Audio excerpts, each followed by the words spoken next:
First exhibition game in the books. Welcome in on this Friday night. It's over down at the Chrysler Center. Cincinnati puts up 100 to Michigan's 98.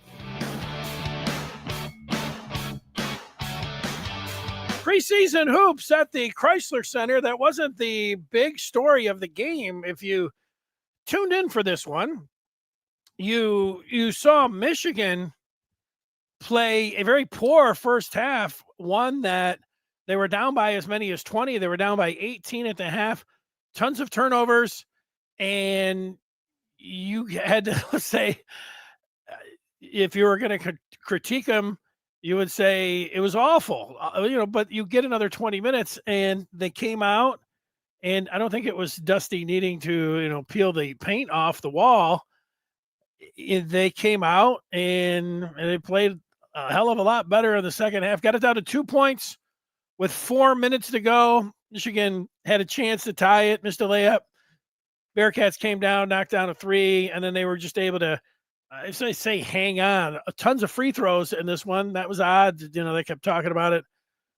Maybe not on the Big Ten Plus. I'm trying not to complain too much about Big Ten Plus. I do feel like I've was robbed by paying for that particular broadcast. They don't put any graphics up. It's they basically just throw a camera over in the corner, let some college kids do the game, and that's it. Pay your money and shut up. But whatever. I mean, it was a preseason game, and I'm used to that, and I'm going to try not to complain too much about that.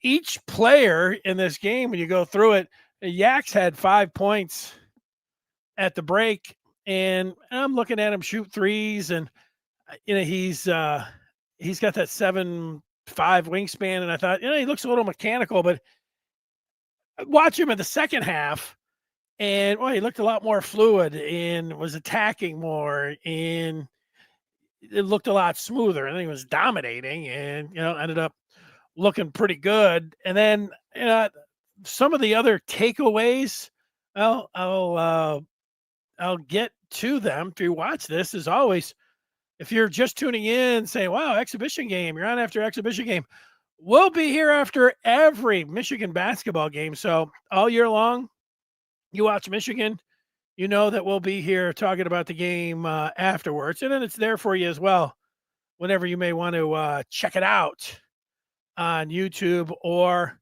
on the podcast. This is a game, this preseason tilt that they had today, where it was Wes Miller's team coming in, rough first half, getting down by 18 at the break. Michigan started Elliot Cadeau, Namari Burnett, and Roddy Gale Jr., a three-guard attack with Cheddar and Yaks up front. Notable that there were two players, Ade Mara, the big center, 7'3", from transfer from UCLA, out of this game, and so was MJJ, Morris Johnson Jr. He sat this one out as well. Those guys could be back for the exhibition game in the Garden in 8 days. We'll have to wait and see. Yaks turned his ankle in the second half of this one. Also something to monitor. Trey McKinney and Oscar Goodman were the first players in off the bench, but everyone played in this one for Michigan. And Cadeau is one who had 14 points and drained 12 of 15 free throws. He's 6'1", and he went up and tried to throw down a dunk in traffic in the first half. Very athletic. He's explosive, and he's an excellent passer. Crafty, no look. They need him to be exceptional. He's going to be the running the show, and you saw some of what he brings to the table tonight. Namari Burnett did not shoot well in this game, but you pretty much know what you're going to get from him. 1 of 6 from downtown. You're going to want your long-range shooter, probably going to take the most threes on this team. Want him to be better there. Roddy Gale Jr. had 18 points in this game, 9 of 11 at the free throw line. But in the first half at one point, Michigan's down double digits. Roddy Gale started the game hot, but then a lot of last year where there were stretches like where you watch Roddy Gale and you said, you don't want Roddy Gale out there. You don't want Roddy Gale on the team. And then Roddy Gale went out in the tournament and put up that 26 piece, and you're like, everything's forgiven with Gale. And here he was tonight looking like the bad Roddy Gale from last year. And I think that was the takeaway in the first half as well. So many turnovers. That was the bugaboo last year.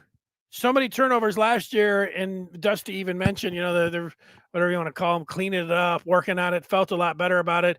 He did not feel better about it. It was, call them out. I mean, they needed to be called out. It was terrible in the first half, but they played a lot better in the second half going through it. Already been through Yaks. Yaks is, he's got to be, he was everything in the second half, and he ended up with 31 points. Perfect from the free throw line, 31 and 12 for Yaks. So, you're looking good there. Cheddar, give me 10 Will Cheddars anytime out there. Cheddar had 15 points, 6 of 7 from the free throw line. Michigan had to set a record. Let me see what they were total on the front. 41 of 48 from the charity stripe in this exhibition game. Wow, that's 85%. Amazing. Trey McKinney was 1 for 2. They'll have him running laps. Roddy Gale, 9 of 11, and Elliot Cadeau, 12 of 15. Tremendous shooting. McKinney was the one who did not shoot well, only had 1 point, 0 for 7 from the field, 0 of 6 from downtown, and just split a pair from the free throw line. But you see him play, and you look at his shot, and you know that that's not going to be the case. It looks good. You want him shooting it. You want him involved in there, and it was good. I thought as the freshman went, Winters Grady knocked down a pair of threes in the second half. Nice to see from him. LJ Kaysen did not do a whole lot in this game, and nobody else in the Liebert or Cordell, I think it is. Sorry, I guess I have the pronunciation guide right in front of me. Let's just get that right. Malik Cordell played a little bit, but nothing to write home about there. So that's what I saw from this game.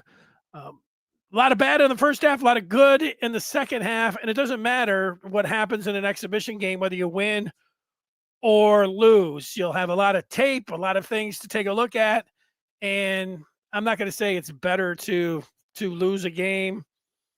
It wasn't good that they played the first half like that, but that they're playing a competitive game, a one-possession game under 5 minutes. That's a lot more valuable than if they were playing Wayne State and, beat them by 40 points. You're going to get a lot better look at things and a lot better feel about what you need to work on if you're Dusty May when you play a game like this, even though you want to win it. And I'm not saying, but, all in all, score is secondary. Some basketball fans out there is LJ. He did not purchase the Big Ten Plus. Hope this team improves. It's just the preseason. Well, good job, LJ. I gotta say, I tweeted at one point. I started 3 different tweets at Big Ten Plus. You guys are a bunch of criminals. You guys suck. And all these things. It's streaming, and the things that I hate about it, that for the Big Ten Plus, I've been on sometimes Peacock, they have their own problems with audio and everything else. But, here it is. I throw down $13 for Big Ten Plus. You've got some college kids running the show, which I'm going to be all right with. But I'm going to tell you that college kids, one of the things that they are going to lack is the ability to continue to tell you what the score is. And in their defense, there was no graphic, so you never knew what was going on. And I get, they can't put up graphics, the Big Ten Plus, even though they're soaking you for $13, to watch the game. It's irresponsible. That's terrible. And you can't, with a regular game, you can't rewind if you want to see something. They play very limited replays. Again, I don't know. Would they only have one person in the production booth or the production truck?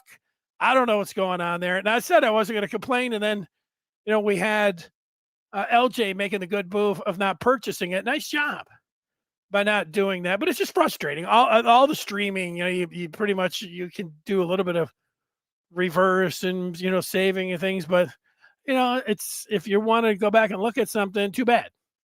Too bad. You paid your $13 and shut your mouth, I guess. I don't know.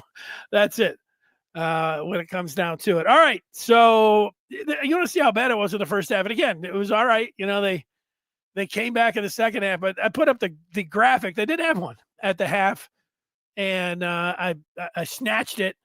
Michigan shot 35% from the floor, just 2 of 12 from downtown in the first half.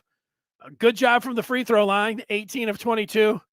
And they just got out rebounded by 1, but 14 turnovers in the first half for this team who, was down by as many as 20, and then down by 18 at the half was not a great one for U of M, who was ranked. You look at it in the preseason rankings, they always say, preseason rankings don't mean anything. As I was watching it, I was thinking, Michigan doesn't look like the number 7 team in the country. Let's check that upcoming schedule. It's brought to you by the channel and the feed that you're watching right now, the Maize and Blue Review. Give yourself, or that U of M fan in your life, the gift of the Maize and Blue Review. Go to on3.com and hit that subscribe button. You get immediate access. Come on in. We'll be talking about this Michigan game, I'm sure, all night. And we get into a football weekend, home game, Michigan, Washington. Let's go. That is certainly going to be top of mind for everyone. We'll see you over on the Den on the Maize and Blue Review. So, Michigan, they wrap up the preseason a week from tomorrow in the Big Apple. Number 7, Michigan at Madison Square Garden versus number 5, St. John's at 7 o'clock on the Big Ten Plus. There it is, if you want it. Exciting game. I'm hoping that Michigan State football is earlier in the day, and so I'll be able to get in to watch that one. That's the plan. And then the opener is set all the way. Get ready for November the 3rd. That is a Monday. Greg Campy and company will be in Ann Arbor for an 8:30 opener on FS1. Now that's the schedule. That's what it looks like. A 2-point game, a terrible first half, a lot of things to like in the second half. And Dusty got what he wanted in this game with a lot of ability to make some coaching points where the guys are going to hear it. And like I said, it might even be a good thing that they ended up dropping this one, because you don't want at any point to think they can just do what they did in the first half and just come out and, I'll say, lollygag, whatever it was. They weren't ready. They were, getting destroyed. And then, thinking that they could just, come push it all back and, snatch the victory from Cincy. That wasn't happening. So, Dusty will have these guys' attention, for the next 8 days. And they're they bring that, I say, effort, lollygag, they play like that against the St. John's on Saturday. Maybe it'll be 100. They'll be down 40 or something, 30 at the half. You don't want any more of that. Compete from the start in the first half all the way to the end. The points at the beginning are, you hear that it's not necessarily the same as at the end, but it's important. So whatever, how Dusty wants to go through that, go ahead. Thanks for watching. Again, a reminder, we'll be here after every Michigan basketball game. Now, I say that, and I'm looking at that next Saturday, that exhibition game. The plan right now is to go to East Lansing. So if that was a 3:30 start, and, so maybe, I don't know. If I'm going to be, I say all of the games, and then except maybe that exhibition game, not so sure about that one. 100-88, that was it. Thanks so much for watching this one. Enjoy the football game tomorrow. Talk with you after that game here on the Maize and Blue Review.